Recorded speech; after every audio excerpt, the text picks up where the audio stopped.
O melhor livro ilustrado de todos os tempos está de volta ao mercado editorial brasileiro. E eu estou falando, é claro, de Onde Vivem os Monstros, de Maurice Sendak. E é sobre ele que a gente vai conversar no episódio de hoje.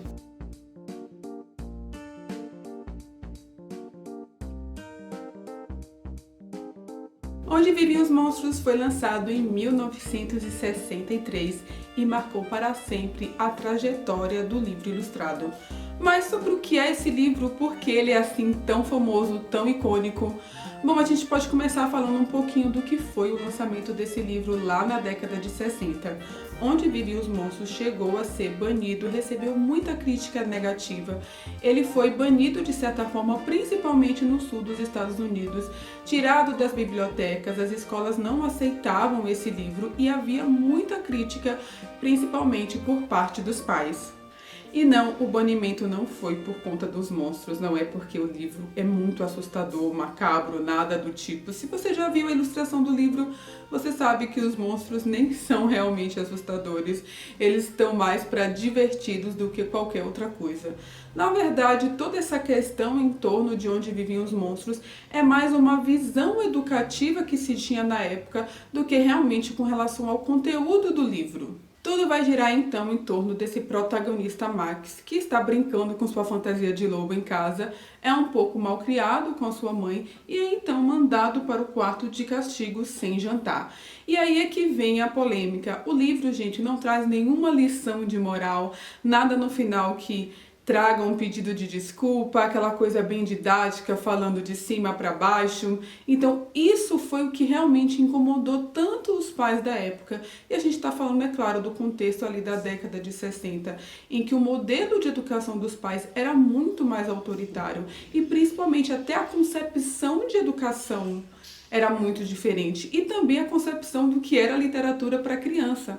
A gente vai ter muito ainda uma predominância, digamos assim, de uma expectativa com relação ao livro infantil que fosse educativo, que fosse pedagógico. Ele ainda estava ganhando ali o estatuto de arte, assim como nós adultos consumimos literatura, né? A gente vai ter uma ampla gama aí de tipos de livros, tipos de literatura, nichos, etc. Mas a gente já tem uma concepção de literatura como arte, a gente não lê livro necessariamente para a gente tirar uma lição de vida, para que ele nos ensine. A gente pode com certeza ler muitos livros e tirar muitas coisas boas, inclusive lições também. Mas a gente sabe que quando a gente lê literatura, a gente não vai ali como se estivesse lendo uma fábula, achar a lição de moral no final. E ainda naquela época existia muita essa expectativa de que o livro fosse, de certa forma, uma extensão pedagógica, tanto do ponto de vista dos pais, quanto do ponto de vista da escola. Então a grande importância de Onde Vivem os Monstros, e que realmente mudou muito, né, para além de tudo que a gente vai comentar sobre como o Maurice Sendak usa texto, como ele usa imagem, é o fato de que ali nasce a possibilidade de tratar o livro infantil como uma literatura artística realmente para a criança, rompendo então com toda essa expectativa de alguém adulto que está contando a história para uma criança pequena. Na noite em que Max vestiu sua fantasia de lobo e saiu fazendo bagunça, uma atrás da outra, a mãe dele o chamou de monstro e Max disse: "Olha que eu te como", e acabou sendo mandado para a cama sem comer nada. E aí está a introdução polêmica para a época de Onde Vivem os Monstros, e a partir desse momento Max vai para o quarto de castigo e começa então a imaginar que está nascendo uma selva, uma floresta dentro do seu quarto. E depois aparece um barco, e desse barco ele navega noite e dia durante um ano inteiro e vai para o lugar onde vivem os monstros. Bom, no título original não são monstros, mas sim coisas selvagens. O título original aí seria Onde as Coisas Selvagens Estão. Inclusive, a intenção de Maurice Sendak era desenhar cavalos como coisas selvagens. Então, Max iria para essa terra onde haveriam cavalos selvagens e ele pretendia retratar justamente esse grande momento de raiva de Max como um momento de onde os cavalos ficam trotando de maneira bem selvagem, desenfreada e livre. Só que o que aconteceu? Maurício Sendak não conseguiu de jeito nenhum desenhar cavalos de uma maneira que ele considerasse bela e boa para o livro. Então ele acabou substituindo aí os cavalos por criaturas selvagens, que em muitos lugares aí foi traduzida, essas criaturas foram traduzidas como monstros. Então, exatamente sobre o que é Onde Vivem os Monstros? Onde Vivem os Monstros é sobre a raiva infantil, mas é também sobre a raiva dos adultos. Não é só Max que vai para o lugar onde vivem os monstros, vocês viram aí que a mãe dele também começa, digamos assim, por conta da bagunça, saindo do controle e chamando o próprio filho de monstro ou coisa selvagem, né? Olha, seu selvagem. E ele retruca de maneira bem malcriada: olha que eu te como. E daí nós vemos então os dois nesse momento de tensão, os dois ficam com raiva, ela acaba mandando o filho para o quarto sem jantar, priva ele então da última refeição do dia, ela também fica com raiva, ela também vai para esse lugar onde vivem os monstros. Mas o que a gente vai ver é a trajetória de Max. Max que chega nessa ilha distante, ele vai de barco, chega lá e encontra essas criaturas selvagens que imediatamente transformam ele aí no rei de todos os monstros. Mas o que a gente vai ver é a trajetória de Max, ele chegando nesse lugar onde vivem os monstros, e os monstros vão rugir os seus terríveis rugidos, e arreganhar os seus terríveis dentes, e arregalar os seus terríveis olhos.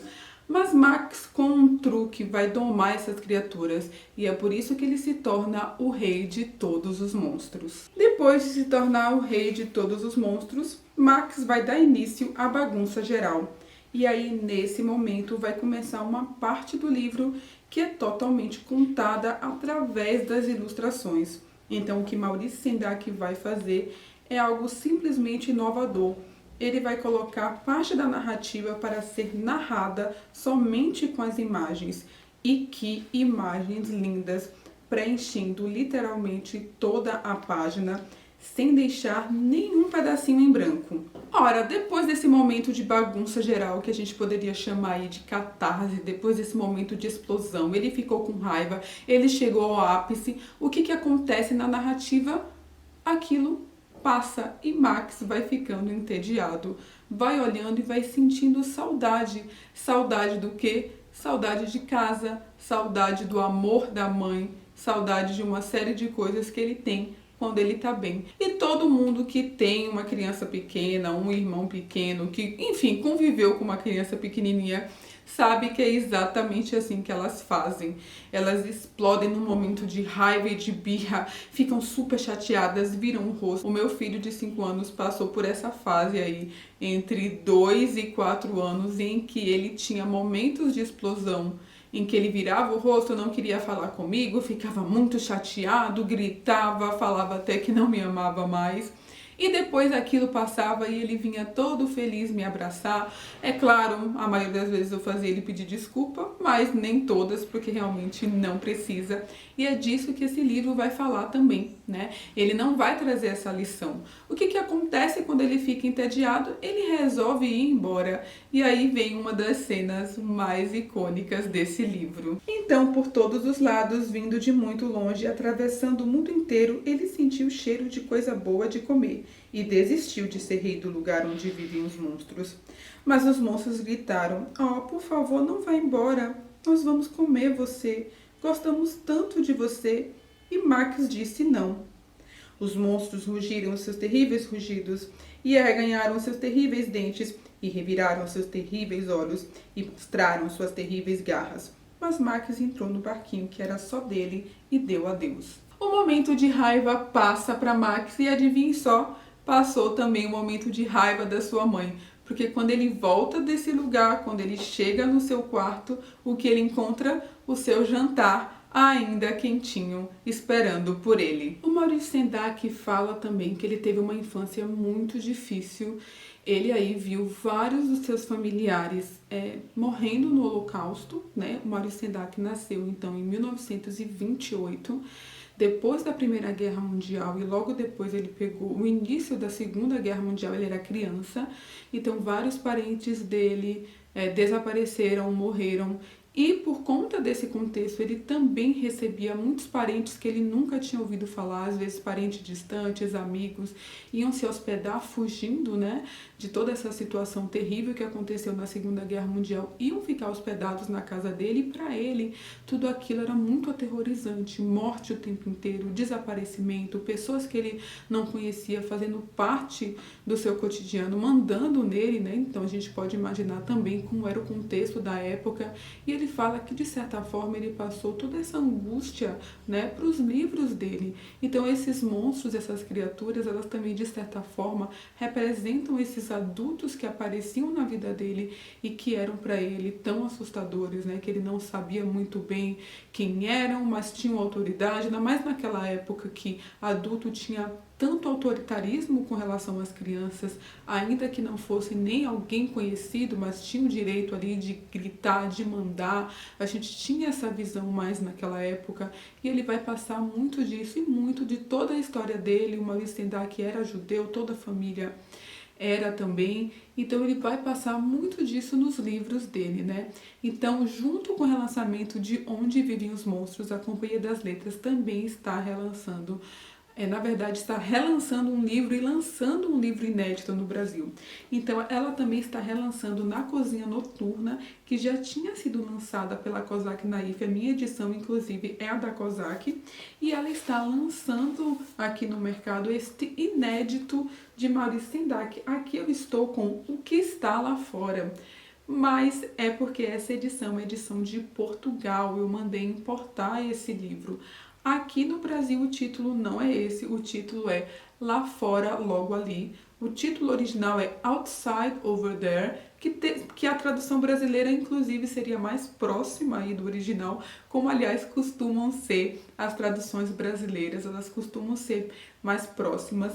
Eu amo esse livro, eu realmente amo Onde Viviam os Monstros, considero ele o melhor livro ilustrado de todos os tempos, mas eu tenho toda uma relação afetiva aqui com O Que Está Lá Fora, acabou se tornando o meu livro preferido dele. Sabe quando você sabe que um livro é melhor, do tipo, Onde Vivem os Monstros é melhor, mas você prefere esse? É o caso, eu amo esse livro e eu com certeza mais pra frente eu vou comprar a tradução de Lá Fora, Logo Ali. Eu quero conferir o texto da tradução brasileira, eu tendo a gostar mais das traduções brasileiras. E para Maurice Sendak, esses 3 livros na verdade formam uma trilogia, a trilogia dos sonhos, a trilogia onírica de Maurice Sendak aí. Onde Vivem os Monstros seria aí para as crianças até 3 anos. Na Cozinha Noturna, então, a partir de uns 4 até uns 7, 8 anos. E a gente vai ter Lá Fora, Logo Ali, como entre 8 e 12 anos ali, a criança já mais velha e já chegando na maturidade. Falando um pouquinho sobre Na Cozinha Noturna, esse livro vai ser uma homenagem a um quadrinho antigo que é O Pequeno Nemo na Terra dos Sonhos. Ele era publicado em jornais, ele trazia a página toda, assim, o quadrinho, que era a aventura desse pequeno Nemo aí, que ele dormia. O primeiro quadrinho era sempre ele na cama, depois aparecia toda a parte do sonho, ele entrando nessa terra dos sonhos, era quase como se tudo fosse real para ele, e então no último quadrinho ele aparecia acordando. Inclusive teve uma edição brasileira que reuniu todas essas tirinhas, eu era apaixonada por essas tirinhas, eu ficava procurando na internet para ler. Então o livro ele vai ser bem parecido com uma história em quadrinhos, justamente porque vai fazer uma homenagem ao pequeno Nemo na Terra dos Sonhos. Então toda a estrutura do livro é como se fosse uma história em quadrinhos, vamos ter balões, etc.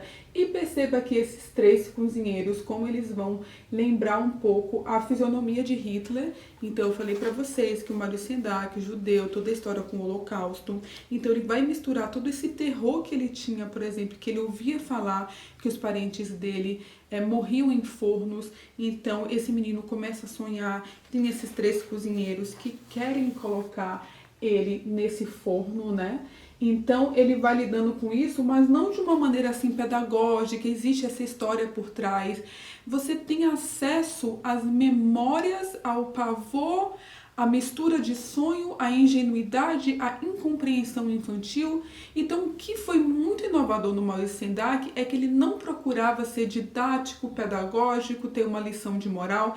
Ele pegou a memória dele afetiva, a memória dele de criança e misturou aí com muitas outras referências e transformou a literatura em arte. Então, quando você vê um registro como esse, como Na Cozinha Noturna, você vai ter o registro da arte, a arte mesmo ali, aquilo que ele conseguiu transformar em arte. Então, muitas vezes você olha essas referências, não precisa explicar para a criança ali pequena que está lendo, é para dar o acesso àquela criança ao texto. Ela vai ler o texto, ela vai ter contato com a arte e aí ela vai criar suas próprias memórias, suas próprias impressões e, claro, depois quando ela crescer e souber exatamente as referências aqui, ela vai se lembrar daquilo que ela leu. Nesse livro aqui, Na Cozinha Noturna, prevalece uma sensação de medo, um certo pavor, um estranhamento, um certo divertimento da criança diante da morte, diante de todo aquele terror, mas como ela não consegue explicar, ela não consegue materializar bem e tudo parece um grande sonho. Então depois, quando a criança cresce, ela consegue ainda aproveitar tudo isso que ela criou ali na infância com a memória desse livro. E Lá Fora, logo ali, ou O que está lá fora, de Maurice Sendak, eu até já falei sobre ele num episódio aqui no canal. Eu vou deixar aqui nos cards para você dar uma olhada. Foi quando eu falei dos meus autores e ilustradores favoritos. E aí eu mostrei esse livro. Eu mostrei como esse livro aqui serviu de inspiração para o famoso filme aí dos anos 80, que é O Labirinto, com o David Bowie, e vai contar a história dessa protagonista, que é Aida, que precisa tomar conta da sua irmãzinha, enquanto a sua mãe está um pouco triste, um pouco no estado de depressão ali, porque o seu pai, ele viajou de barco, então ele está passando um grande tempo fora e ela precisa cuidar dessa irmãzinha. E isso também tem a ver com as memórias afetivas do Maurice Sendak, só que no caso ele era o bebezinho que a irmã mais velha dele tinha que cuidar. Ele inclusive contou numa entrevista uma vez o quanto as crianças menores que são cuidadas por crianças maiores pelos irmãos mais velhos, elas sentem um medo, elas sabem que elas são um pouco negligenciadas e que elas estão sempre um pouco perto da morte também. E o que acontece nesse livro aqui é que essa criança é raptada por goblins, por duendes. E tem a ver com os contos de fada. Nos contos de fada, os duendes costumam roubar bebês e substituir por outros bonecos, crianças de gelos, pelo bebê falso, né? Essa é uma história muito significativa na oralidade. A história dos duendes que sequestram bebês e colocam outra criança no lugar. Às vezes um bebê duende, às vezes uma estátua. E o que acontece aqui é que os duendes vieram e raptaram a sua irmãzinha e colocaram no lugar um bebê todo feito de gelo. A partir daí, a Aida precisa recuperar essa criança. Então, Maurice Sendak vai falar sobre essa sensação de medo, de pavor. A criança que é sequestrada, a criança mais velha que vai se aventurar. Então, a Aida vai para o que está lá fora tentar ir recuperar a sua irmãzinha das mãos dos terríveis goblins ou duendes. Toda a arte desse livro é fantástica.